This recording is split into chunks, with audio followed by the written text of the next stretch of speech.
Andrew, thank you very much indeed.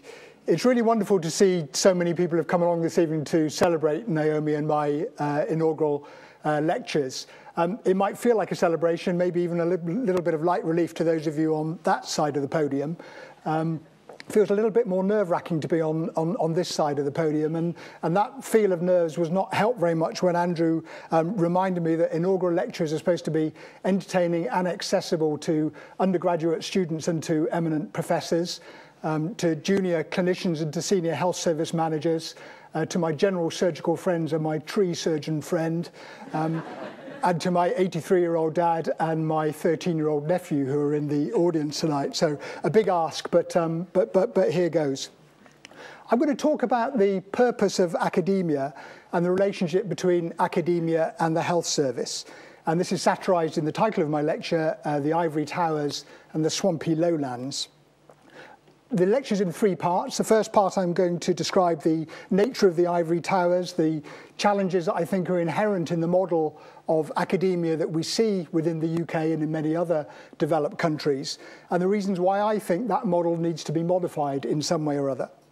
In the second part, I'm going to describe the nature of the swampy lowlands, the challenges that the health service faces, and the ways in which I think academia could help to address some of those challenges. And in the third part, I'm going to describe some specific ways in which I think the relationship could be reformulated in order to benefit all of us who use health services. Let me start with a story. Shortly after starting at UCL early last year, I had an interesting conversation with an old friend of mine in Devon. Sid is a youthful 90-year-old who left school at the age of 14 and then worked as a farm labourer and a gamekeeper on the local estate until he was asked to leave his tied cottage at the age of 76. He's one of those people with a deep practical wisdom. We were having a cup of tea together and he quizzed me about what I did for a living. I said that I was an academic and he replied, "But what do you do?" I then said that I was a researcher, but he repeated, "But what do you do?" Like I milk cows or I raise pheasants for the pheasant chicks for the local state shoot. I replied that I was what was called a health service researcher and that my job was to create new knowledge to help people to organise and deliver health services more effectively. Looking in his eyes, I could tell he wanted to ask me the question again, but sensitivity was one of his many virtues. So he changed tack and we talked about controversial plans to expand the village's milking herd instead. Even though I didn't perform terribly well that day, I nevertheless enjoy conversations like that one with Sid. I like having my metropolitan musings calibrated against the views of people who just think differently. Discussions about what academics do reflects a wider issue about the nature of the worlds that we operate in and the relationship between what goes on in our universities and what goes on outside them. The term ivory towers has been used since the 19th century to identify what Wikipedia provocatively describes as the metaphysical space of solitude and sanctity, where idealists engage in intellectual pursuits which are disconnected from the realities of everyday life. In contrast to the ivory towers, the swampy lowlands, a term coined by Donald Schoen in Educating the Reflective Practitioner, are places where people try to shed light on problems which are deeply embedded in the rough and tumble of everyday life. The difference between the ivory towers and swampy lowlands has often been described in terms of privilege and power and maybe intellectual capacity. From the Middle Ages, embarking on a university education enabled you to make a social statement, to differentiate yourself from others in both symbolic and practical ways.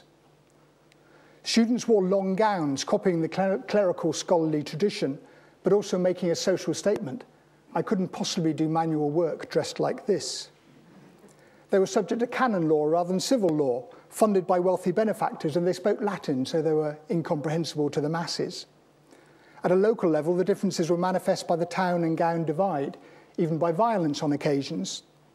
The University of Cambridge was formed by terrified Oxford students who had to flee from victimisation by the Oxford town folk. I'm tempted to say that these Oxbridge traditions of intimidation and avoidance continue to this day, but that would be cheap.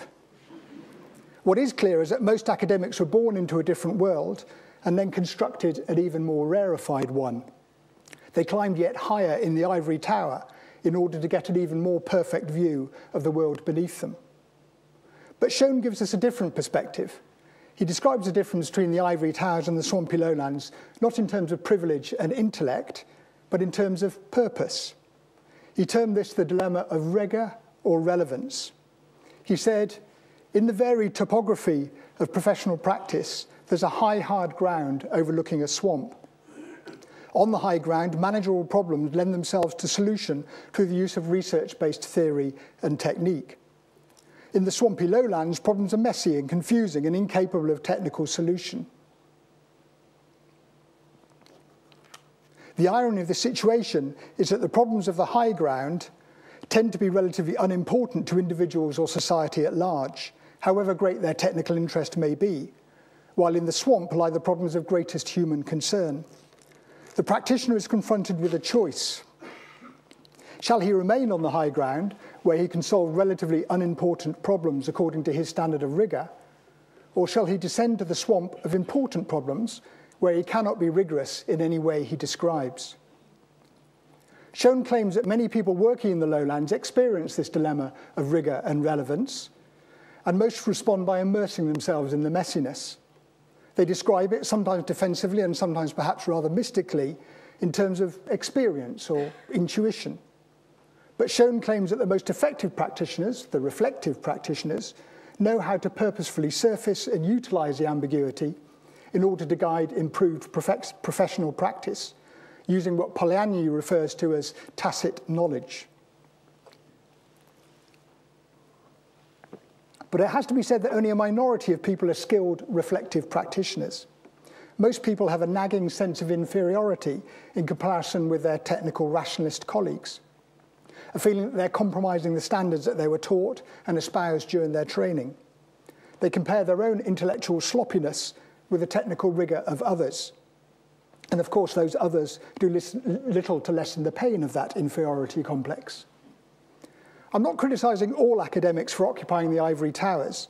Some academics do visit the Swampy Lowlands, as Naomi's described earlier.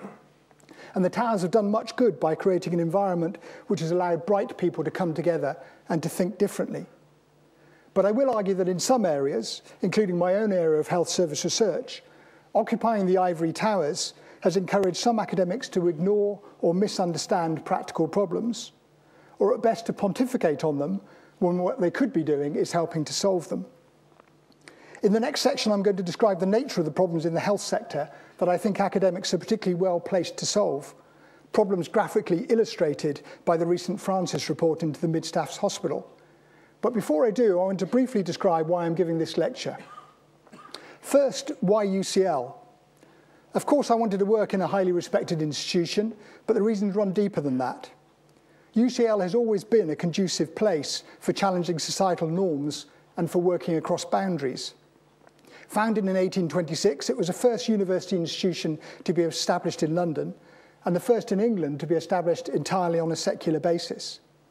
The founding fathers were strongly influenced by the ideas of the philosopher Jeremy Bentham, a radical thinker on a range of liberal issues, including gay rights, through to the abolition of slavery and environmental sustainability. He was a man well ahead of his time and a role model for future UCL academics, except, according to his biographer, that he was constitutionally incapable of bringing his work to completion and publication. Not a weakness experienced by current UCL academics, of course. Second, why me? I qualified in medicine in 1987, and from the time that I finished my undergraduate training, I found myself increasingly interested in breaking down the boundaries between the different worlds that I could see around me. I started my career in clinical practice as a GP in Devon. As a clinician, I was preoccupied with the boundary between the biomedical model of health that I was taught at medical school and what they call the biopsychosocial or whole person model that underpins the practice of the medical generalist. I then started to develop a career as a clinical academic, and here I extended my interest to the boundaries between clinical care and academia. I wrote my doctoral thesis on the relationship between generalists and specialists, and I published papers on the relationship between managers and clinicians, between policy and practice, between lay and expert views of knowledge, and between organizational structures and organizational cultures. In my empirical research and my writing, I've focused on the unintended consequences of ideas that look good when they're designed in the ivory towers, and frankly just look silly by the time they get down to the swampy lowlands. Add in my experience as a senior civil servant in the charitable sector and as a professional leader in non-executive roles, and it's clear I've had, as Andrew described, an unusual portfolio career. My friends say I've got attention deficit disorder. But working in these different worlds has given me insights into the disadvantages of the boundaries that exist between them.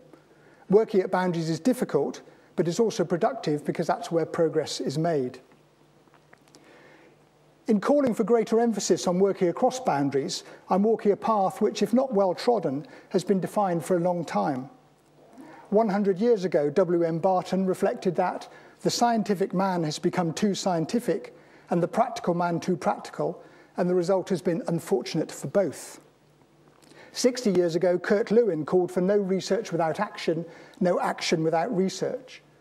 More recently, Van der Ven has written about engaged scholarship, and we see a growing interest in the concept and practice of knowledge mobilization. But despite the rhetoric, it's proved remarkably hard to get traction. Boundaries can be deep and high and wide. But before we explore these boundaries, I want to take you from the ivory towers into a different world, the world of the swampy lowlands. If you really want to experience the swampy lowlands, then go work in the front line of the health service. The NHS is a fascinating institution. Health centres and hospitals might just be places to receive care in some countries, but not for the British. As Danny Boyle demonstrated in the opening ceremony of the Olympics, the NHS captures our imagination and stirs our passions. Nigel Lawson called it the closest thing the English have to a religion. Some say it's in need of reformation, even that it should be disestablished, God forbid. But despite this reverence, only the most complacent would deny that the NHS is under significant pressure. One of the biggest challenges that it faces is in essence a simple one: closing the gap between what we know to be the right thing to do and what we actually do in practice. If we don't close this gap, the NHS is not sustainable. In the science-orientated culture of healthcare, we frame this as a problem of implementing research evidence. In any other sector, it would simply be called a problem of waste. The gap between best evidence and real-life practice has been recognised in the clinical world for many years. And research from a decade ago suggested that, on average, we manage to do the right thing, such as performing routine checks on patients with diabetes, about 50% of the time.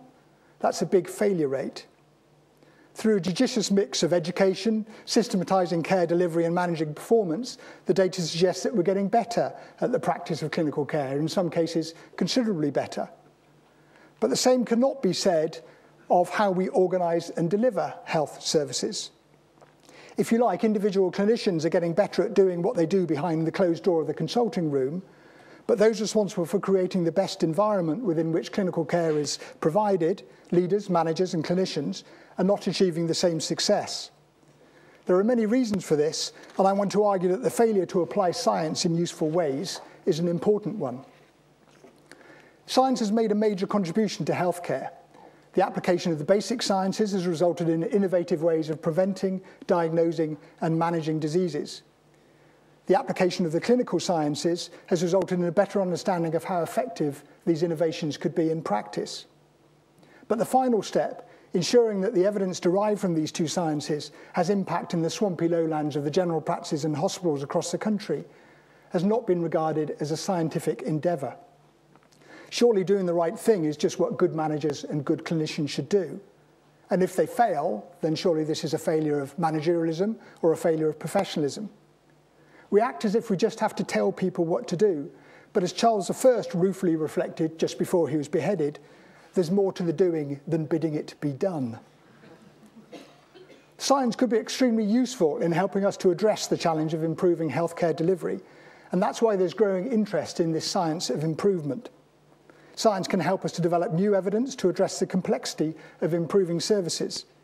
It can help us to implement that evidence more effectively, and it can help us to evaluate how effectively we're doing this. Whilst I'm critical of some in the academic community for staying in their ivory towers, the fact is that over the last 3 decades, the health service research community has been doing some truly superb work. The problem is that most of this, with a few exceptions, remains hidden in the scientific journals. The majority of people making decisions about how care is organised and delivered do not draw upon and are often unaware of research that could be potentially of great use to them. Like the long-standing evidence that Naomi presented that organisational mergers do not seem to make much of a difference and sometimes can indeed set things back by a long way. Or the evidence that most interventions to improve quality in complex systems have a very small impact and usually quite significant side effects. Or the evidence describing the characteristics of improvement efforts that do seem to work. There's something wrong, I think, in a system that invests in undertaking good research in one world, can see another world that would benefit greatly from that research, and yet fails to join the two worlds together. We're in a strange situation where we're conducting more and more sophisticated health service research, and yet much of it is becoming less and less useful to the people that might benefit from it. It's difficult to imagine the same disconnect between the R&D arm and the delivery arm of any other sector or industry. Even those industries that conduct exploratory research, like GlaxoSmithKline or NASA, demand a clear alignment between the creation of new knowledge and its potential or actual implementation. And that's why we need to explore different ways of researchers and practitioners working together in the health sector. So let me move on to the final section of my lecture, which I'm calling Deconstructing the Towers and Draining the Swamps. In 2003, the Canadian Health Service Research Foundation described three different models of creating and utilising research findings. The first, which they call the push approach, is led by the producers of the research evidence. It's a traditional model in the health sector and can be effective when the evidence is largely uncontested and lands on fertile soil. But this is usually not the case for the reasons that I've described. The second, the pull approach, is used by the users of research. Again, this can work if you have highly informed users who reject the temptation to draw selectively on the available evidence. But again, this is often not the case. The third is called the co-creation approach, and this is the model that I think has greatest potential to close what Greenhow calls the no-do gap. Co-creation of knowledge requires us, if not to deconstruct the ivory towers and drain the swamps, then at least to help the inhabitants of both worlds to understand each other. The concept of co-creation has been of great interest to the academic community for many years. At the heart of this work is an understanding that there are different ways of thinking about the nature of knowledge, and these differences lie at the heart of disagreements about how that knowledge should be created and used. Some see knowledge, of which evidence is one specific type, from a more technical viewpoint, as data, something that's explicit, a truth, if you like. Others see it as something that's tacit, that's value-laden, that's constructed from social interaction and from negotiation. The technical viewpoint leads us to adopt a rational managerial approach to the problem of how we close the implementation gap. It demands a diagnosis of the problem and a clear management plan. This is a reasonable approach when we have a good understanding of what we need to do, like ensuring that a doctor or nurse follows a guideline to do an annual check on a patient with diabetes. Simple solutions to simple problems. But the constructed model of knowledge leads us to a quite different way to achieving change. Where there is reasonable doubt about the right answer, where there's multiple contingencies, where context is key, then rational managerialism is much less likely to work. Take the recent design of stroke services, as Naomi discussed in London, a model for achieving complex system-wide change and ensuring ownership on the ground of that change. Of course, there were rational managerialist elements to the programme, but the change model was far more sophisticated than bidding the doing be done. This is more than an academic critique, I think. The implications of being clear about what we mean as evidence are manifest every day in the health service where decisions are made. The dominant decision-making mode is the rational one. When it doesn't work because the problem is complex, the temptation is to become more managerialist. And as frontline staff in the NHS know to their cost, that doesn't seem to help very much. The academic management literature is full of solutions to achieving change in swampy lowlands, such as Peter Checklin's work on soft systems and Gervais Bush's work on dialogic change in organisations. But again, this work doesn't seem to have had very much impact on people working in the front line of the service. It seems to me that in health we need to explore different ways of closing this no-do gap. Practical ways, if you like, of breaking down the boundaries between those who have traditionally created research evidence and those who've traditionally used it. We need ways of bringing health service research so close to practice that you can't tell the difference. I want to describe 4 approaches which are starting to be used in London and elsewhere, and which I think have the potential to change the relationship between practitioners and researchers. The first is called the researcher in residence model. The principle is simple. People with expert knowledge and skills tend to seek out or find themselves in the presence of like-minded people. That's traditionally what universities are about. As a consequence, their expertise has become more and more rarefied and less accessible to those who might in some way benefit from it. Embedding researchers in the real world addresses this problem. The idea is not new. Barnsley Football Club, if there are any supporters out there, has got a poet in residence. Heathrow Airport has got an artist in residence. And BBC Radio 4 has just appointed Will Self as a writer in residence. Researchers in residence were first appointed in the education sector in an ambitious programme funded and evaluated over a 15-year period by the Department for Education. But the model's been slow to catch on in the health sector, though Paul Bate, an anthropologist, did spend some years at UCLH working closely with the chief executive, Sir Robert Naylor, and contributing to the decision-making of the senior team.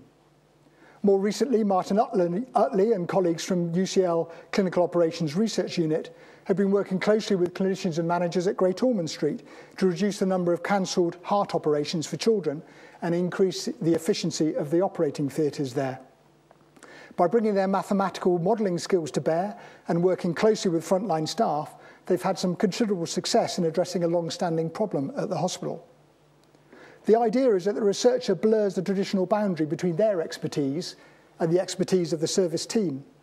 They become an integral part of the team rather than an objective critic, bringing their expertise to the table. Practitioners are often a bit unsure at first, sceptical that the researcher will slow down the decision-making process, be a bit nihilistic perhaps. But when pushed, they acknowledge it would add value to have someone in the team who understood the evidence of whatever field they're working, could help to interpret that evidence for the local context, who had a good theoretical understanding of models of achieving change in complex organisations, and who could help evaluate whether something was working or not. The important feature of the model is that the researcher in residence brings a unique expertise to the table, respects the different bodies of expertise held by the managers and clinicians with whom they're working, and actively negotiates a way of bringing these bodies of expertise together. Some academics might struggle with the model, worried it might compromise scientific integrity.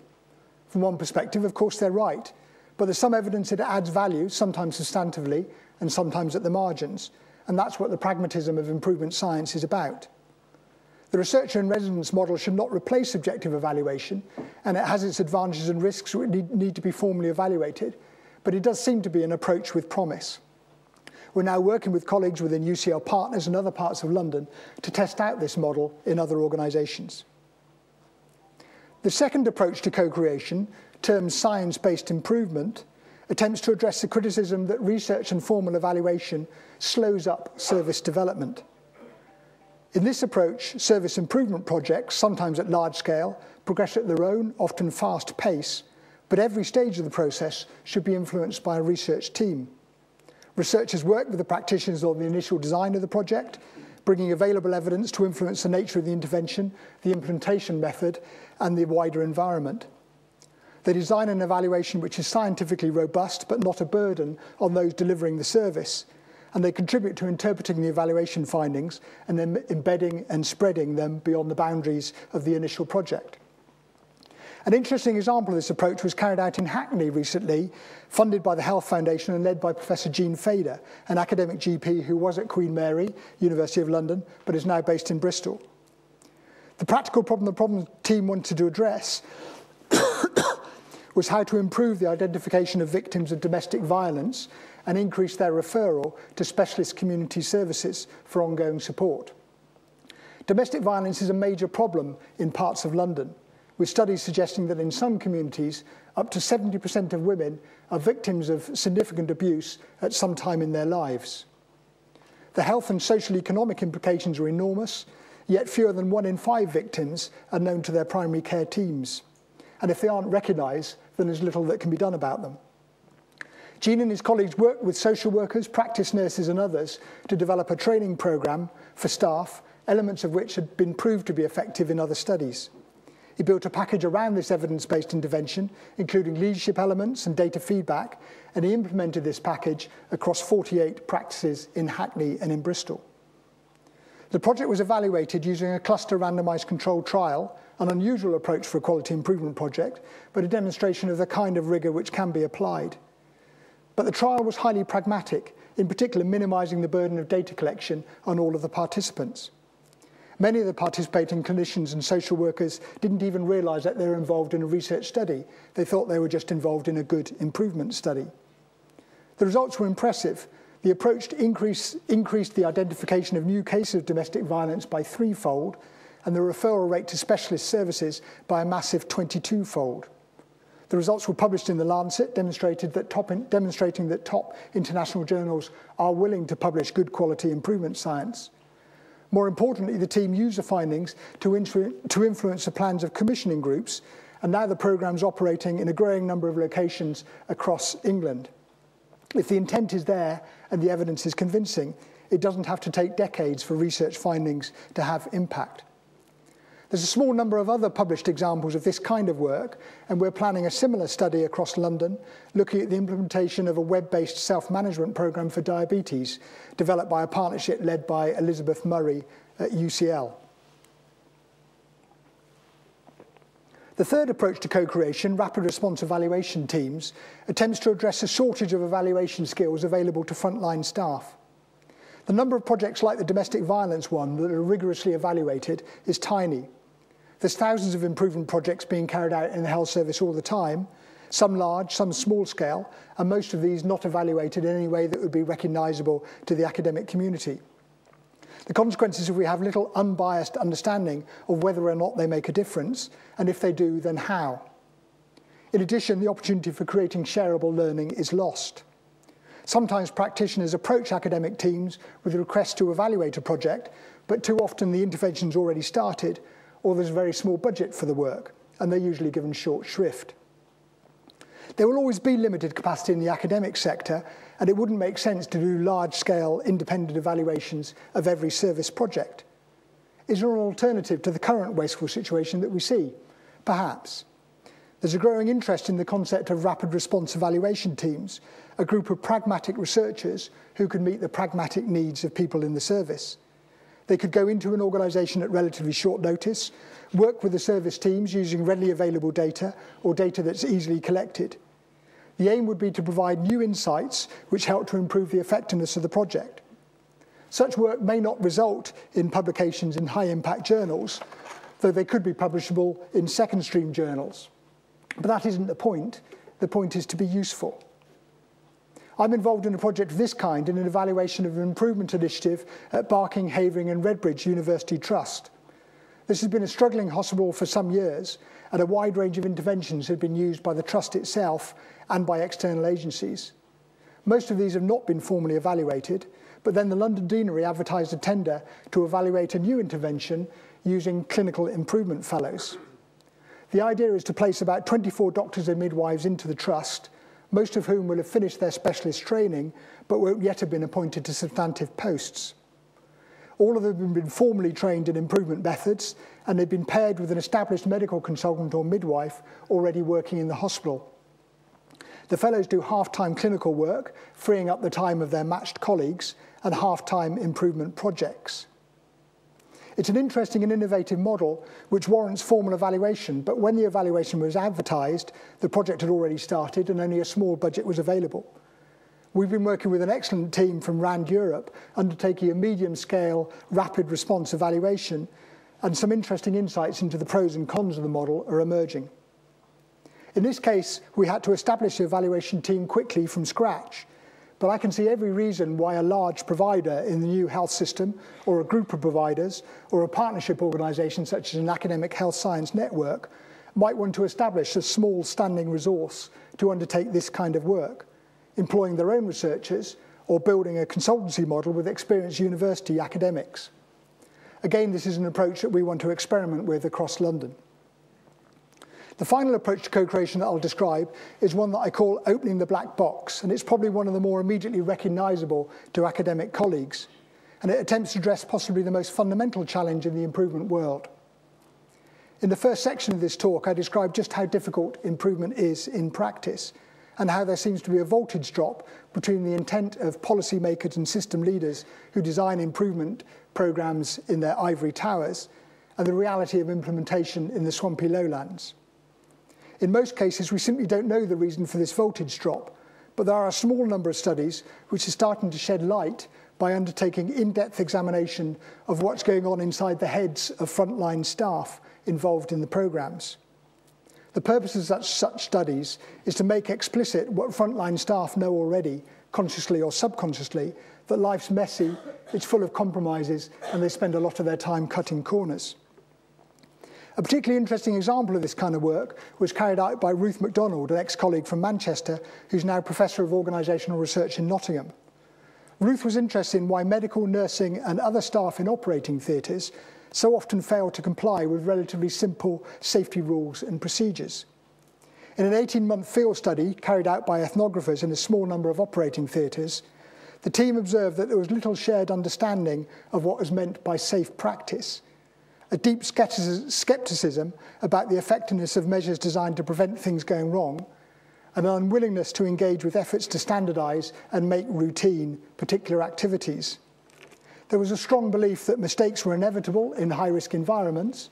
There were many unwritten rules, which some members of staff understood but most did not, and frequent demonstrations of unhelpful ritualistic behaviours.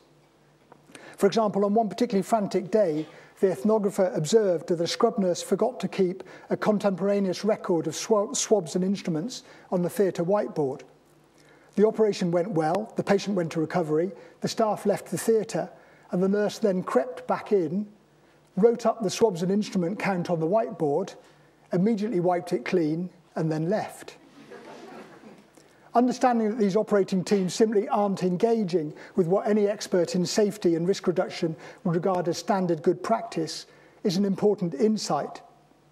The role of the ethnographer is simply to shine a light on the realities of daily practice, to help practitioners better see what they're doing. Research such as this suggests that the imposition of technical solutions to solve the problem of non-compliance, like more rules or surgical checklists, probably won't make a difference. But educational interventions which get to the root of professional values and practices, particularly focusing on the next generation of health professionals, might well be effective. Undertaking studies such as this are fundamental if we're going to crack the very hard nut of improvement. And I'm currently working with colleagues on a proposal to better understand how managers use evidence to implement a national improvement programme. These four examples share a number of features which characterise the science of improvement. First, they create new evidence in ways that can only be done in close partnership between the decision makers in the service, researchers, and those who use services. Second, they take place in or close to the front line of routine practice and aim to explicitly to make a timely difference to patient care. Third, they aim to produce generalizable or transferable knowledge by drawing on a range of disciplines, sectors, methods, and theories applied in rigorous but largely pragmatic ways. Finally, perhaps they also share a more controversial feature. The scientific method is rightly regarded as the most rigorous and reproducible way of creating knowledge, and in the medical world, it's become the dominant way of knowing. But what is clear is that when we look at decision-making in the swampy lowlands of management decisions, is that people use other ways of knowing, including intuition, rationalism, ideology, personal experience, and authority, as much as, and sometimes a lot more than, they use hard science. I'm not saying this is a good thing, but it is a reality. Perhaps evidence-based management would be more likely if we recognise this reality and explored ways of combining different ways of knowing. So what next? A new enterprise has been established by the 3 London academic health science partnerships of Imperial, King's and UCL, which Andrew's described, and this helps to develop and implement and evaluate approaches that I've described. Improvement Science London works with some of the established health service researchers and with service partners across the 3 institutions and aims to promote and embed the science of improvement. I'm extremely grateful to the many colleagues from academia and from the service who've contributed to this development of these ideas I've been describing over the last year. I don't think we should underestimate the vision or the intent of UCL, Imperial and King's in supporting this work.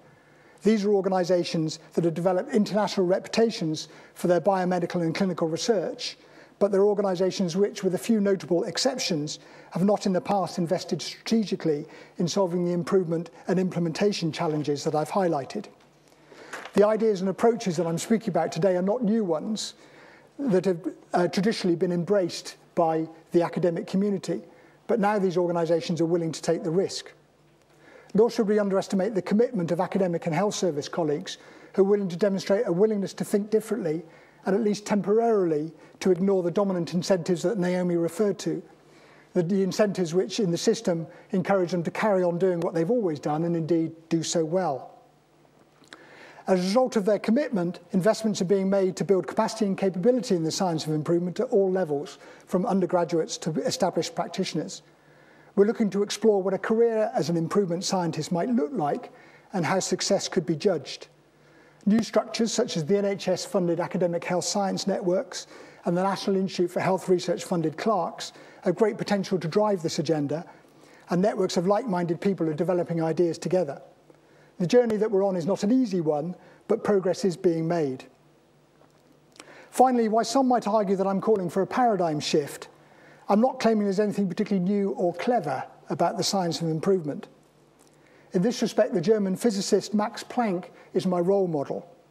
Planck was a polymath. He was a talented singer and a musician who was awarded the Nobel Prize in 1918 for the discovery of quantum physics.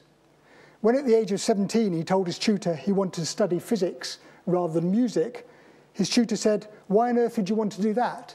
You're such a talented performer, and anyway, anything that has been could be discovered, has already been discovered in physics." To which Planck replied rather modestly, "It's all right, I don't really want to discover anything, I just want to make things work a bit better." And I think that's probably the answer that my good friend Sid was searching for when he asked what I did for a living. And now I can say it. Sid, I'm trying to make the NHS work better for you. Experts from academia and experts from the health service together have great potential to make the NHS work better by using the science of improvement and by breaking down the divide between the Ivory Towers and the Swampy Lowlands. Thanks very much for listening.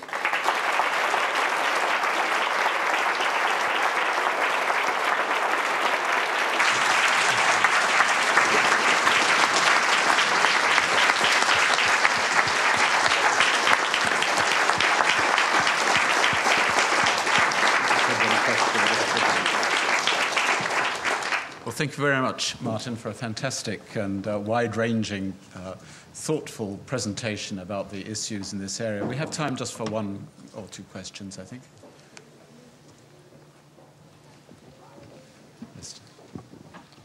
Thank you. Anthony Finkelstein. Can you tell me, what lessons do you feel might be learnt from other improvement domains? In other words, other complex system settings? Yeah. It's been a particularly fruitful area for many people over possibly the last decade, where a lot of work from the aerospace industry, from nuclear power, from petrochemical industries have been brought in and applied or used in the health sector.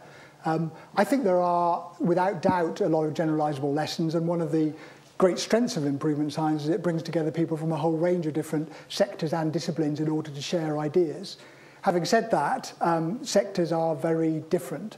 I described the mindset of operating theatre teams, what appears to be quite a dominant mindset, according to the results of this particular study. That isn't a mindset that you'd see amongst aerospace pilots or physicists working in the nuclear industry. So we need to understand the different mindsets and the different contexts of the different cultures, but that doesn't mean that we should ignore the learning that is potentially available from other sectors. Question at the back there. Steve Harris, Medical Director at the Royal Free, and at least until next week, Director of Postgraduate Education at UCL Partners. So as you've just said, I enjoyed maybe didn't enjoy your story, but the research you described on operating theatre teams, even at a seemingly high-performing organisation like the Royal Free, I'm afraid seems very familiar. But I often muse that why on earth would we expect those teams to have a safety-minded culture when we don't train or teach them to have that. So I often reflect on what was hardwired into me at medical school. So the brachial plexus, the hemoglobin dissociation curve, the Krebs cycle, stuff that is absolutely useless to me now in what I do, even as a clinician and the clinical work I do from day to day. What absolutely wasn't hardwired in was anything about service improvement or patient safety, the stuff that is absolutely critical. Yeah. So the question to you and to all of us from UCL is, you hinted on this right at the end, is are we really doing enough in the way that we take those school children and into medicine or into nursing or into other healthcare professions and hardwire into them right at the start so they don't forget it 30 years on, safety culture and service improvement? Yeah, thank you very much. We're not doing nearly enough is the obvious answer to that, and building capacity and capability for understanding how you use evidence to drive change and how you understand systems and systems improvement is a key part of our strategy for Improvement Science London, for the Pan-London venture. It's been said, and I think it's probably true, that doctors and nurses are half-trained. They're exceptionally well trained to deliver the content, the specific expertise content that they have when they get into the service. They have no training to understand or create a conducive environment within which to practice that content expertise. And I would argue that's probably one of the reasons why morale drops so rapidly and why you see so much cynicism amongst a lot of clinicians, particularly doctors in the health service. It's not because they're deeply cynical. Actually, they're extremely committed to what they're doing, but they can see this strange environment around them which they don't know how to influence, and they don't know how to make it conducive to allow them to do their job well. And that, I think, is the major challenge. Now, I know that at the highest level, the GMC has said that this kind of content around quality and quality improvement and safety improvement should be in the curricula of the medical schools, so it's there in tomorrow's doctors, and that's great to see. I know that a lot of the medical schools around the UK are starting to teach it, although very variably, it must be said. There's a small number of very good examples. I think Dundee is one of those examples that's doing an exceptional job. Most of them aren't doing. And one of the barriers to that is we don't have enough resource out there, teaching resource out there, who understand the stuff that we're talking about. So we're starting at a very, very low level of knowledge.